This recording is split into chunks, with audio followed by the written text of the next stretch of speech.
자기에 오는 사람을 다 영접하고 하나님의 나라를 전파하며 주 예수 그리스도에 관한 모든 것을 담대하게 거침없이 가르치더라. 아멘. 오늘은 사도행전 마지막 장이 되겠습니다. 제목을 아직 끝나지 않은 사도행전 이렇게 정했는데 끝났는데 안 끝났냐 또 이렇게 시비를 걸지 마시길 바랍니다. 왜 이렇게 표현하는가 하면 사도행전 설교는 끝나는데 사실은 사도행전 역사는 계속된다 그런 뜻이죠. 사실 많은 설교자들이 액처 29 이런 표현 많이 쓰죠. 사도행전 29장 아니 28장까지밖에 없는데 왜 29장에 하느냐 그 의미가 그런 겁니다. 성경에 기록된 사도행전 역사는 28장으로 끝나지만 그러나 사도행전 역사는 계속된다는 거죠. 그래서 액처 29 이런 표현을 쓰는 것입니다. 왜 사도행전이 끝나지 않았는가 그 이유를 먼저 좀 생각해 보려고 하는데, 여러분 사도행전을 설교한 첫 시간에 말씀드렸지만 사도행전은 의사인 누가가 기록한 책입니다. 그래서 1장 1절에 보면 데오빌로라는 사람에게, 로마 관원인 데오빌로 사람에게 누가가 기록한 편지라는 걸 알 수 있는데, 이 편지가 첫 번째는 아니라는 걸 알 수 있습니다. 이 사도행전 1장 1절 한번 보겠습니다. 사도행전 1장 1절 다음 페이지에 한번 읽어볼까요? 시작. 데오빌로여, 내가 먼저 쓴 글에는 무릇 예수께서 행하시며 가르치기를 시작하심부터 그가 택하신 사도들에게 성령으로 명하시고 성천하신 날까지를 기억하였느니라. 여기 데오빌로에게 사도행전 쓰기 전에 먼저 쓴 글이 있다 그러죠. 먼저 쓴 글. 먼저 쓴 글이 뭔가 하면 누가복음이죠. 누가복음을 이야기합니다. 누가 뭘 기록했느냐? 여기 말하기를 예수께서 행하시며 가르치기를 시작하실 때부터 그가 택하신 사도들에게 성령으로 명령하시고 성천하신 날까지의 일을 기록하였다. 이게 누가복음의 기록의 내용입니다. 그걸 지켜본 누가가 이 데오빌로라는 사람에게 자기가 보고 듣고 경험한 것을 그대로 기록해서 알려줬다는 것입니다. 두 번째 편지인 사도행전에서는 부활하신 예수님께서 하늘로 올라가시 전에 제자들에게 성령을 약속하시고 그 성령을 통해서 이루어질 일들을 약속하셨는데, 주님께서 약속하신 성령께서 오셔서 그리고 그 어떻게 일들을 이루어내신가 하는 그 과정들을 보여주고 있는 것입니다. 그래서 사도행전은 예수님께서, 성령께서 어떻게 주님의 마지막 약속을 이루어내시는가 그걸 보여주는 책이 사도행전이다 이렇게 말할 수가 있는 것입니다. 그럼 주님의 약속은 뭔가? 그게 사도행전 1장 8절이죠. 1장 8절 보시면 오직 성령이 너에게 임하시면 너희가 권능을 받고 예루살렘과 온 유대와 사마리아와 땅 끝까지 이르러 내 증인이 되리라. 내용이 세 가지죠. 첫째는 너희가 성령이 임하실 것이다. 두 번째는 너희가 권능을 받을 것이다. 세 번째는 너희가 증인이 될 것이다. 이 세 가지가 주님이 약속하신, 마지막 명령하신 말씀의 내용입니다. 그 약속의 말씀이 차근차근 이루어지는 겁니다. 약속하신 대로 오순절날 성령이 오시죠. 그랬더니 권능을 받죠. 그 권능을 받았다는 게 표시가 뭐였습니까? 방언을 말하고 병을 고치고 이런 일들이었습니다. 그 제자들이 비로소 정인의 삶을 살기를 시작하죠. 방언과 병 고치고 이런 것들은 다 그런 정인된 삶을 사는 표시인 것이죠. 어떻게 정인의 삶을 사는가 하는 걸 보여주고 있는 것입니다. 누구의 정인이냐 그럽니까? 내 정인, 그죠? 내 정인이야, 그죠? 주님의 정인, 그리스도의 정인이라는 것입니다. 유대인들에 의해서 십자가에 못 박혀 죽으신 그 예수님께서 다시 살아나셨고, 그분이 바로 구약 성경에 예언했던 메시아, 그리스도라는 사실을 증거한 거죠. 다른 거 증거한 게 아닙니다. 그 예수님, 부활하시고 성천하신 그 예수님을 증거하는 것입니다. 자기 힘, 자기 능력, 자기 이름을 증거한 게 아니라는 것입니다. 그 대표적인 예가 사도행전 3장이죠. 거기 보면 나면서부터 한 번도 걸어지 못했던 성전 입구에 구름에 앉아있던 사람을 예수 그리스도 이름으로 일어나 걸어라 했을 때 그가 벌떡 일어나서 걷게 되는 기적을 이루어집니다. 사람들이 그걸 보고는 깜짝 놀라서 누굴 쳐다봅니까? 베드로와 요한을 쳐다보죠. 어떻게 이렇게 대단한 사람들이 있는가라고 쳐다봤을 때 베드로 요한이 말합니다. 백성들아, 왜 이를 놀랍게 여기느냐? 그리고 우리 개인의 권능과 경건으로 이 사람을 걷게 한 것처럼 왜 우리를 주목하느냐? 우리 보지 말라는 거죠. 우리를 주목하지 말라고 이야기한 것입니다. 이 사람이 걷게 된 것은 절대 우리 실력이 아니고 우리의 경건도 아니고 우리의 힘도 아니라는 겁니다. 오직 예수 그리스도 그 이름의 능력으로 걷게 된 것이다. 이것이 바로 증인의 삶이라는 것입니다. 그리스도만을 증거하는 것, 그게 바로 증인의 삶인 겁니다. 예수님도 그랬죠. 성령 임하면 너희가 누구 증인 된다고요? 내 증인이 될 것이다. 나를 증거하는 증인이 될 것이라고 말씀하신 겁니다. 그러므로 증인은 절대 자신이 드러나면 안 되는 거죠. 바울이 뭐라고 했습니까? 나는 죽고 그리스도만 산다. 나는 죽고 그리스도만 드러난다. 이게 증인의 삶이라는 것입니다. 오늘 스타들이 너무 많죠. 그렇지 않습니까? 베드로도 안 그랬고 바울도 안 그랬는데 오늘날 사람 중에는 자기 이름이 드러난 사람들이 너무 많습니다. 그런 세대에 우리가 살고 있습니다. 주님의 교회가 아니고 어떤 개인의 교회처럼 보이는 경우가 상당히 많아졌습니다. 그래서 어떤 그레이스 장로교회 이렇게 말해야 되는데 운 좋은 목사의 교회, 그러면 안 된다는 것입니다. 이런 경우가 있죠. 아무개 어느 교회 그러면 어느 목사의 교회, 그거 아니라는 겁니다. 주님의 교회라는 것입니다. 자꾸만 목사들이 이름을 드러나는 것은 옳지 않다는 것입니다. 목사 교회도 아니고 개척한 사람들 교회도 아니고 내 교회는 없죠. 다 주님의 교회뿐인 것입니다. 여러분, 교회 책임도 있다는 거 아십니까? 자꾸 사람들이, 교인들이 자꾸 스타 목을 찾으니까 설교 잘하고 뭐 잘하고 뭐 하고 자꾸 스타 목을 찾으니까 목사도 자꾸 스타성을 드러내려고 그런 겁니다. 그래서 이력서도 점점 화려해지고 있죠. 어디서 공부했다, 무슨 박사학위를 받았다, 이런 거 자꾸만 드러나게 되는 것입니다. 사람들이 교회에 신실한 하나님의 사람을 찾는 것이 아니고 교회라는 회사를 잘 키워줄 사람, 그런 경영자를 찾고 있는 것이 오늘의 시대의 모습이 되었다는 것입니다. 그래서 여러분, 목사는 교회를, 또 교회는 목사를 서로가 망치고 있는 것입니다. 과거에 우리의 앞선 신앙의 선배들 목사님들이 무슨 학위가 대단한 것도 아니고 무슨 경력이 화려한 건 아니었지만 눈물과 성령으로 교회를 세운 것이 그게 정답인 것입니다. 오늘 실력으로 학력으로 되는 것이 아니라는 것입니다. 조금만 무슨 병 고치는 은사가 있거나 혹은 예언하는 은사가 있다면 금방 그 사람이 스타처럼 드러났죠. 와, 아무개 목사님, 아무개 권사님, 아무개 장로님, 그 사람이 주목을 받는 것입니다. 사람들이 막 몰려들고 카페에 머리를 갖다 대고 복 달라 그러고 미래를 알려달라 그러고 이런 일이 벌어지고 있는 것입니다. 그러면 또 그 사람은 자기가 대단한 사람 된 것처럼 교만을 떨고 폼을 잡는 일이 벌어지는 것입니다. 그런 것들은 다 증인과는 어울리지 않는 모습입니다. 여러분, 증인은 뭡니까? 위트니스. 증인은 뭡니까? 내가 본 것, 내가 아는 것, 내가 들은 것, 그 사실대로만 말하는 게 증인이 된 거죠. 자기 감정 섞으면 안 되죠. 자기 생각, 자기 느낌, 자기 주장, 자기 이름, 이런 거 보태면 안 되는 것입니다. 사실은 사실대로, 진리는 진리대로 그것만 말하는 것이 증인이 갖춰야 될 자세인 것입니다. 그런 점에서 오늘 저와 여러분이나 우리 교회가 철저하게 자기를 드러낸 증인 말고 예수 그리스도만 드러내고 증거하는 그런 증인으로서, 그런 교회로서 세워지길 간절히 바랍니다. 자기 이름, 자기 열심, 자기 헌신, 그건 너무 주장하지 말고 내가 개척한 교회다 이 생각부터 버리고 좀 날 안아준다고 섭소해하거나 삐지지 말고 십자가에 죽은 사람이 뭔 자랑 거 있습니까? 덜 죽어서 그런 겁니다. 완전히 죽으면 말이 없는데 이게 어중간하게 죽어놓으니까 자꾸만 시대도록 자기 감정이 일어나게 되는 것을 보게 되는 것입니다. 주님께서 말씀하지 않습니까? 내 증인 되라, 나를 증거하라 라고 말씀하고 계시는 것입니다. 뿐만 아니고 예루살렘에만 이 복음을 가두어지 말고 이제 바운다를 넘어서라 그러죠. 유대를 넘어서고 사마리아로 그리고 땅끝까지 나아가라고 이야기하고 있는 것입니다. 근데 예루살렘 사람들이 안 흩어지죠. 경계를 넘어서 가라 그러는데 이 바운드를 넘지를 않습니다. 그러니 어떻게 합니까? 강제로 흩어버리는 것입니다.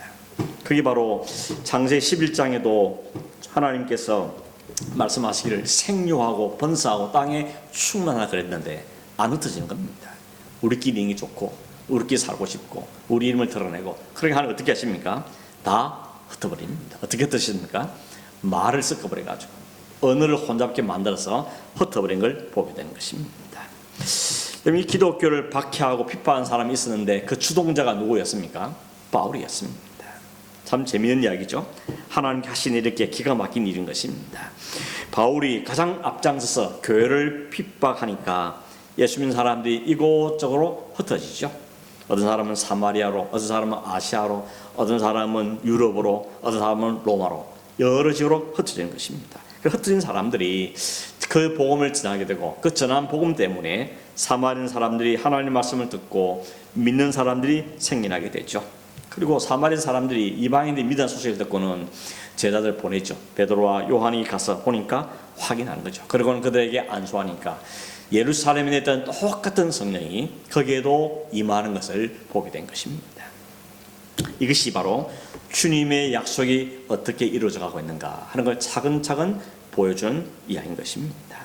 약속하신 대로 성령께서 임하시고 약속하신 대로 복음이 예루살렘만이 아니라 유대만이 아니라 그 바운더리를 넘어서서 이방 세계까지 전해진 것, 이걸 확인해 주는 것이 바로 안수할 때 성령 임하신 것으로 증명해 보여주신 것입니다. 이런 역사가 바로 사도행전의 역사고 이 사도행전을 위해서 하나님께서는 사도 바울을 아주 중요하게 사용하셨던 것입니다. 본래 바울은 이렇게 복음이 증거된 걸 싫어하는 사람 중에 핵심적인 인물이었죠. 예수님을 이단의 괴수라 생각하고 얼마나 예수 믿는 사람들 싫어하고 핍박했습니까? 스데반 순교할 때도 당연히 죽어야 될 사람이라고 그렇게 생각하고 그들 옷을 맡아 입으면서 이 일을 자리를 지켰던 사람이 바울이었던 것입니다. 근데 그가 어떻게 됐습니까? 다메섹으로 가는 길에 완전히 예수님께 사로잡혀 버리죠. 예수님의 포로가 되고 복음의 포로가 되어버린 것입니다. 그랬더니 핍박자가 증인으로 바뀌어진 것이죠. 누가 한 일입니까? 몰래 한 일입니까? 성령께서 주님의 약속을 이루기 위해서 이 일을 하셨다는 것입니다. 이 바울 때문에 복음이 더 빨리 더 넓은 지역으로 속히 전거되기 시작한 것입니다. 그래서 이 사도행전은 바울을 중심으로 23장부터는 바울을 중심으로 복음의 확장 역사를 기록하고 있는 것입니다. 물론 그 과정에서 바울이 쉽지 않았죠. 어려움 많이 겪습니다. 가전 모함도 받고 위협도 받고 협박도 받고 또 죽음의 고비를 넘겨야 되는 경우도 많이 있었습니다. 그런데 동시에 하나님이 그 모든 것들을 감당할 수 있는 능력도 주십니다. 병을 고치고 심지어 바울의 손수건이나 앞침을 갖다 얹으면 사람이 낫기도 하는 이런 놀라운 능력도 주셨습니다. 악한 귀신들이 도망갑니다. 바울이 불쌍해서도 아니고 바울을 탁월하게 뛰어난 사람이기 때문도 아닙니다. 단지 그를 통해서 복음이 전가해야 되기 때문에 복음을 증거하기 위해서 바울에게 하나님 그런 능력들을 이루어 주시고 주님의 약속이 이루어지게 하셨던 것입니다. 결국 사도행전은 1장 8절에 주님이 말씀하신 약속이 어떻게 이루어져 가는가 하는 과정을 보여주는 게 사도행 전체 내용입니다. 앞에 표를 보시면 1장에서 7장은 예루살렘의 복음이 어떻게 증거되기 시작했는가 하는 이야기를 기록하고 8장에서 12장에는 사마리아와 그리고 유대와 사마리아 지역에 복음이 증거된 기록을 하고 있죠. 13장 이후부터는 아시아 전 지역으로 어떻게 바울을 통해서 복음이 확장되어 가는가. 16장부터는 유럽 지역으로 복음이 이제 넘어가기 시작하고 결국 28장 이에 나서는 로마까지 바울에서 복음이 증거된 일을 기록하는 것입니다. 이게 사도행전이 굉장히 조직적이죠. 의사 누가는 의사인 동시에 역사가입니다. 아주 조직적으로 성경을 기록하고 있는 것입니다. 오늘 본문을 잠깐 보시면 바울이 지금 어디 와 있습니까? 로마에 와 있죠. 비록 죄수의 몸으로 와 있긴 하지만 바울에게는 감옥에 갇히는 것 대신에 바깥에다가 셋집을 하나 마련해주고 그 집에 살면서 사람들이 자유롭게 드나들도록 특별한 배를 해주었습니다. 그래서 자유롭게 자기 찾아온 사람을 만날 수가 있었던 것입니다. 3절을 보면 바울이 온 이태를 자기 셋집에 머물렀다 이렇게 말하는데 이태라는 것은 인을 말하는 것이고 셋집은 우리가 살고 있는 것처럼 렌트바 한 집, 렌티드 하우스를 이야기하는 것이죠. 렌트한 집에 살았다는 것입니다. 돈이 들었지 않겠습니까? 렌트비도 내야 되고 뭐 물세도 내고 생활비도 필요하고 필요했는데 그 돈이 어디서 났을까? 어떤 분들은 말하기를 바울의 원래 직업이 텐트 만드는 일이었으니까 그 일을 다시 시작한 게 아닐까? 좀 자유롭게 생활할 수 있으니까 텐트 만들어서 밖에 팔고 그래서 생활비도 하고 하지 않았을까? 그렇게 보는 분도 있고, 어떤 분들은 그것도 있겠지만 더 분명한 것은 로마의 죄수로 갇혔다는 소식을 듣고 그를 돕기 위해서 여러 교회가 헌금을 해준 것입니다. 그들이 보내준 헌금 갖고 렌트비도 내고 또 생활비도 해결하실 것이다 라고 보는 것입니다. 왜 그렇게 말하는가 하면 바울이 로마에 있는 동안에 한 2년 동안 죄수로 있으면서 4편의 성경을 쓰죠. 에빌골몬, 에베소서, 빌립보서, 골로새서, 빌레몬서 4권의 편지를 쓰는데, 그 편지를 보면 특별히 빌립보 4장에 보면 바울이 빌립보 성도들에게 마지막 인사를 하면서 말하기를 당신들이 나에게 헌금을 보내서 너무 감사하다 이렇게 표현하죠. 그러면서 한두 번이 아니고 여러 번 나눠서 헌금했다고 이야기하면서 그 헌금을 그렇게 말하는가 하면 너희들이 보내준 헌금은 하나님께서 받으실 만한 향기로운 제물이요 하나님을 기쁘시게 한 것이라 라고 표현하는 걸 볼 수 있습니다. 이렇게 빌립보 교회를 비롯한 교회들이 보내준 선교 헌금으로 렌트비도 내고 생활비도 하고 하던 것을 알 수가 있는 것입니다. 오늘 본문에 보면 바울이 이 셋집에서 2년 동안 뭘 했느냐, 2가지 했다 그러죠. 첫째는 뭐 했다 그럽니까? 자기를 찾아오는 사람들을 만난 일이었습니다. 3절에 보면 자기에 오는 사람들 다 영접했다 이렇게 이야기하죠. 두 번째는 그 오는 사람들은 뭐 했습니까? 하나님 나라와 예수 그리스도에 관해서 가르침을 했다라고 이야기하죠. 32절에 하나님 나라를 전파하며 주 예수 그리스도에 관한 것을 담대하게 거침없이 가르쳤다라고 이야기합니다. 여기 자기 집에 찾아온 사람을 다 영접했다고 하는데, 여기 다 영접했단 말은 이방이든지 유대인이든지 어떤 사람이 신분에 따지지 않고 누구든지 자기를 찾아온 사람은 가리지 않고 다 만나 주었다는 이야기인 것입니다. 어떤 사람이 바울을 찾아왔을까요? 28절에 보면 하나님의 구원이 이방인을 보내줬다 하는 표현을 보면 아마도 많은 이방인들이 바울을 찾아온 것으로 볼 수 있는 것입니다. 고대 유대 역사가들의 표현을 빌면 바울을 찾은 이방 중에는 신분이 천하고 신분이 낮은 사람들, 심지어는 노예들도 많이 있었다 이렇게 역사가들은 이야기를 하고 있습니다. 대개 당시 로마에 한 2만 명 정도의 사람이 살고 있다 그럽니다. 그 2만 명에는 노예나 혹은 죄수나 이런 사람들 포함이 안 될 숫자입니다. 놀라운 것은 이게 진짜인지 모르겠는데 그 당시 노예의 숫자만 100만 명쯤 있다 그럽니다. 로마를 지탱해가는 모든 일은 노예들이 다 한 거죠. 자기들은 2만 명 편히 살면서 노예를 부리면서 살았다는 것입니다. 그 사람들이 노예는 그만 사람 수에 포함이 안 됐던 거죠. 주인의 재산 중에 하나였던 것입니다. 그리고 로마 문화를 대표하는 게 뭔가 하면 힘이죠. 파워, 힘이 당시 로마 사회를 지배하는 대표적인 것이었습니다. 그리고 로마 사람들이 가장 적인 오락, 그 게임이 뭐였는가 하면 큰 원형 경기에다가 글래디터라 그러죠. 그런 장수를 불러다가 그 노예와 맹수 그리고 노예끼리 서로 싸움을 붙이죠. 피를 죽을 때까지 둘이 싸우게 만들고 그걸 음식을 먹고 즐기면서 쳐다보는, 이게 로마인들 하는 가장 큰 오락 경기였다는 것입니다. 아마 여러분이 영화 글리데이터라는 영화를 보셨죠? 2000년도에 나온 영화인데 거기 보면 당시 로마의 원형 경기장에 벌어지는 전투사, 검투사의 모습들을 잘 볼 수 있는 것입니다. 그러므로 이 로마는 당시에 영적으로 보면 완전히 타락하고 인격이 무시되고 온통 육신의 육체적인 즐거움과 쾌락에 빠진 도시였던 것입니다. 어둠이 쉽게 깔렸던 그런 로마 제국의 심장부에서 지금 바울이라는 한 작은 사람 통해서 그 심장부에서부터 생명운동이 일어나고 있었던 것입니다. 그리고 그 복음의 씨앗이 결 로마 핵중심부터 시작돼서 세계 곳곳으로 로마 제국으로 넘어가는 것을 보여주는 것입니다. 바울이 감옥이 아니라 자기가 렌트한 집에서 자기를 찾아오는 사람들에게 복음을 전하고 또 그들에게 예수 그리스도를 가르치는데 로마 국가의 힘을 빌리거나 혹은 도움을 받지 않았다는 것입니다. 이렇게 미미해 보이는 시작하는 이 복음의 역사가 마치 누룩이 온 땅을 부풀어 오는 것처럼 로마 제국 전체를 복음으로 물들어가게 만들었던 것입니다. 그래서 한 400년 후에 로마 제국이 기독교 국가로 공인될 때 뚜껑을 열어보니까 그 당시에 수많은 사람들이 기독교인이 되어 있었고, 특별히 황제의 부인과 친척 중에도 많은 사람이 기독교인이 되어 있다는 것입니다. 이것이 복음의 능력이고 역사인 것입니다. 하나님 말씀대로 이루어졌다는 것이죠. 그런데 불행히도 이렇게 시작된 기독교가 언제 타락한지 아십니까? 기독교가 타락한 때가 언젠가 하면 로마가 교회를 지어주고 성직자들에게 월급도 주고 국가가 교회를 책임지기 시작하면서부터 기독교는 쇠퇴하기 시작합니다. 국가의 권력과 가까워지고 의지하는 순간에 기독교는 부패하고 타락하고 복음의 능력을 잃기 시작했다는 무서운 교훈을 주고 있는 것입니다.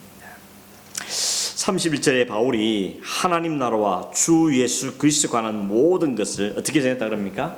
담대하게 거침없이 가르쳤다 이렇게 말합니다. 이 거침없다는 말은 아무런 방해도 받지 않았다는 뜻입니다. 물론 방해 있었죠. 방해 없지는 않습니다. 로마 군인들이 바울을 감시할 것이고 여전히 바울을 시기하 미워하는 유대인들이 바울을 미워했을 겁니다. 그러나 이 모든 것들이 바울이 복음을 전하는 데서는 아무런 방해가 되지 못했다는 것이 성경이 증거하는 것입니다. 어떤 장애물도 바울이 전한 복음을 묶어둘 수는 없다는 것입니다. 바울은 묶죠. 바울은 가둡니다. 그러나 복음은 가둘 수 없다는 것입니다. 바울은 묶을지 모르지만 독사의 공격으로 묶어두려 하고 감옥에 집어서 묶으려 하고 했지만 그래도 불구하고 하나님의 복음은 그를 통해서 전달되어지고 그 복음은 온 세로 퍼져나갔다는 것입니다. 결론은 뭡니까? 복음은 매일 수 없다. 왜냐하면 하나님의 능력이기 때문에 하는 것입니다. 근데 사도행전의 마지막 절이 좀 분명한 결론이 없이 끝나는 것 같다 이런 생각이 듭니다. 이렇게 사도행전 역사 쭉 되었으면 마지막 결론인 이렇게 로마에 전했더니 로마가 다 복음화 되더라 이렇게 끝나거나 아니면 바울이 복음을 전하다가 장렬하게 순교했다 뭐 이런 식으로 딱 끝나면 엔딩이 그렇게 끝나면 참 좋을 것 같던데 그런 이야기 없고 그냥 아주 평범하게 담대하게 거침없이 하나님의 말씀을 가르쳤다 하는 것으로 끝나고 있는 것입니다. 마치 아직도 문을 좀 덜 닫은 같은 그런 느낌을 보이는 거죠. 그래서 사도행전을 가르쳐서 열린 결론이다, 오픈 엔딩이라 이렇게 부르는 것입니다. 왜 그런가 하면 복음의 역사가 아직 끝나지 않았다는 것을 의미하는 것입니다. 주님께서 다시 오시는 날까지 이 복음 전간 역사는 계속되어야 한다는 것입니다.